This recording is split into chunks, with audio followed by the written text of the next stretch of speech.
दिगंबरा दिगंबरा श्रीपाद वल्लभ दिगंबरा. स्वामींनी हा संदेश तुमच्यासमोर पाठवला आहे. ते तुम्ही शेवटपर्यंत ऐकावे अशी त्यांची आज्ञा आहे. स्वामींच्या नामाचा जयघोष करायला विसरू नका. तुमच्या बंद नशिबाचे दरवाजे उघडले जातील. हा संदेश तुमच्यासमोर येणे हा निव्वळ योगायोग समजा. होय बाळा, तू तेच गोष्ट गमावत आहेस ज्या गोष्टीला तू घाबरत आहेस. गुरुर् ब्रह्मा गुरुर्विष्णू गुरुदेव महेश्वरा गुरु साक्षात परब्रह्म तस्मै श्री गुरुवे नमः. स्वामी भक्तांनो, तुम्हा सर्वांना आजचा दिवस आनंदात जाऊ हीच स्वामीचरणी प्रार्थना. तुम्ही जेव्हा अशा गोष्टींना सहन करता तेव्हा त्या व्यक्तीला अजून बळ मिळतं. जे तुम्ही त्याचा त्रास सहन करता असे वागायला सहन करू लागता तर तसे करू नका. विरोध करा.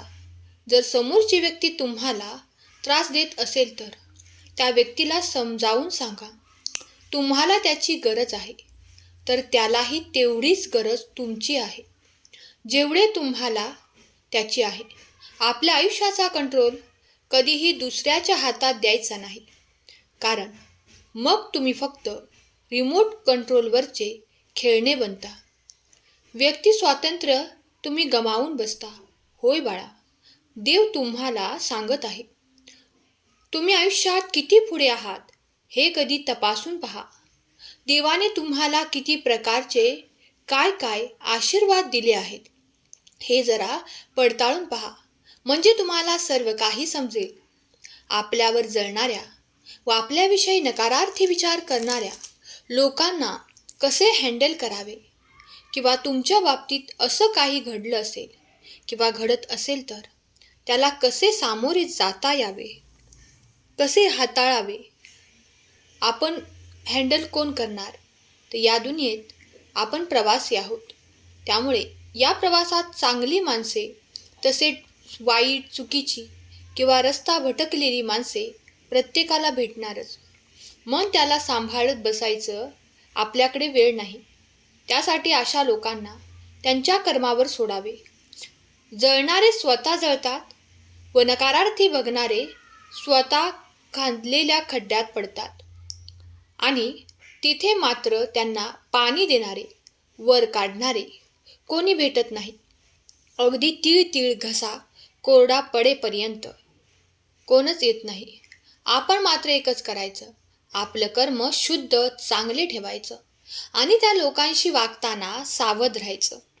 त्यांच्या कोणत्याच आमिषाला बळी पडायचं नाही किंवा गोड बोलणाऱ्याला सकारात्मक प्रतिसाद देऊन कुठे अडकायचं नाही. आपली ताकद, आपली सत्यता, प्रामाणिकपणा यावर कायम ठेवायचे.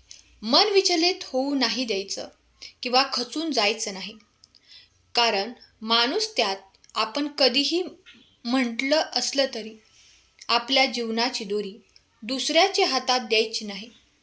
विश्वास ठेवा, श्रद्धा ठेवा आणि आपले कर्म करत राहा. कर्मावर विश्वास ठेवायचा. सर्व काही देवतेवर सोपवून आपले कर्म करत राहायचं, कारण संकटे येतात तसेच जातात. त्याचप्रमाणे जळणारी, नकारार्थी बोलणारी माणसेसुद्धा आपल्या आयुष्यात येतात, आपल्या आजूबाजूला असतात. फक्त त्यांना ओळखायला खूप उशीर होतो आपल्याकडून, कारण आपण सरळ मार्गाने चालत राहतो. समोर येईल त्याला मदतीचा हात देतो.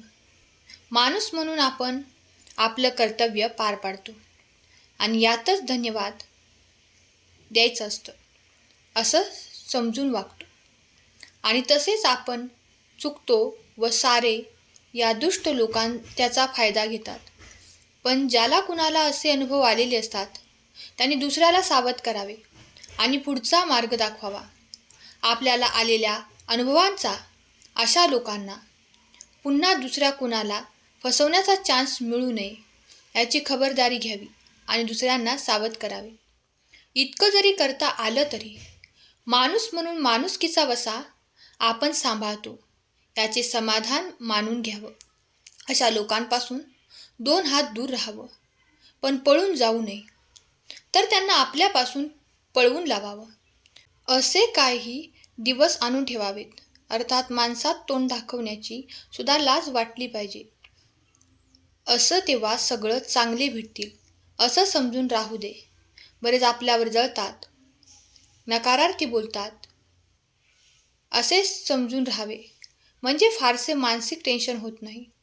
अशा लोकांपासून सुरक्षित अंतर ठेवावे हेच खरे. पण खरी समस्या तेव्हा येते जेव्हा अशा लोकांची संख्या जास्त असते.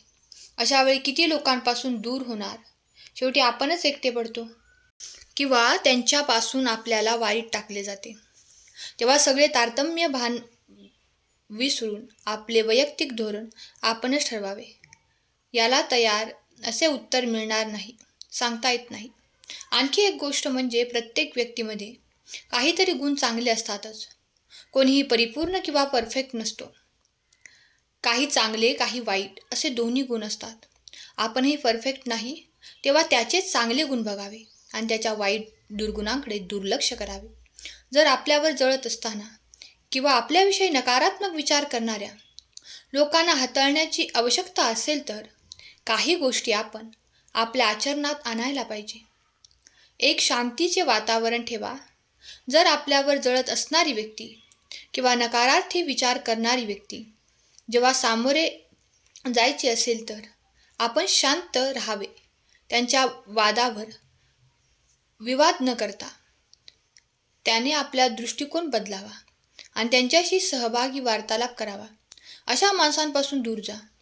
जरा आसपास लोक तुमच्याविषयी नकारात्मक विचार करत असतील तर आपण त्यांच्या जळत असलेल्या किंवा नकारार्थी विचारांना ध्यान द्यायचं नाही, तर आपण त्यांना दूर करू शकतो. तिसरी गोष्ट म्हणजे अशा लोकांपासून आपण दूर राहायला पाहिजे.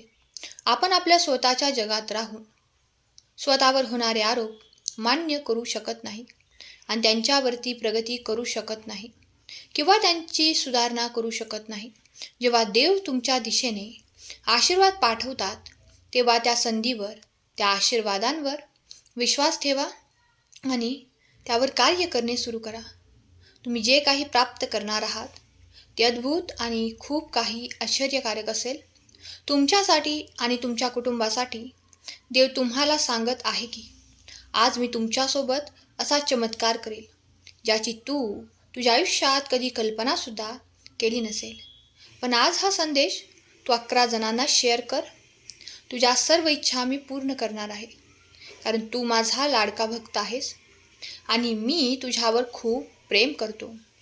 स्वामी भक्तांनो, स्वामींवर विश्वास असेल तर आत्ताच चॅनलला सबस्क्राईब करा आणि संदेशाला लाईक करा आणि बाजूची बेल देखील दाबायला विसरू नका. कमेंटमध्ये श्री स्वामी समर्थ कमेंट करा. हा संदेश आपल्या प्रियजनांना शेअर करायला विसरू नका, कारण तुमच्या एका शेअरने त्यांचे आयुष्य चांगले होईल. केलेली सेवा स्वामींचरणी अर्पण करते. आजचा हा संदेश शेवटपर्यंत ऐकल्याबद्दल धन्यवाद. श्री स्वामी समर्थ. जय जय स्वामी समर्थ. श्री स्वामी समर्थ. जय जय स्वामी समर्थ.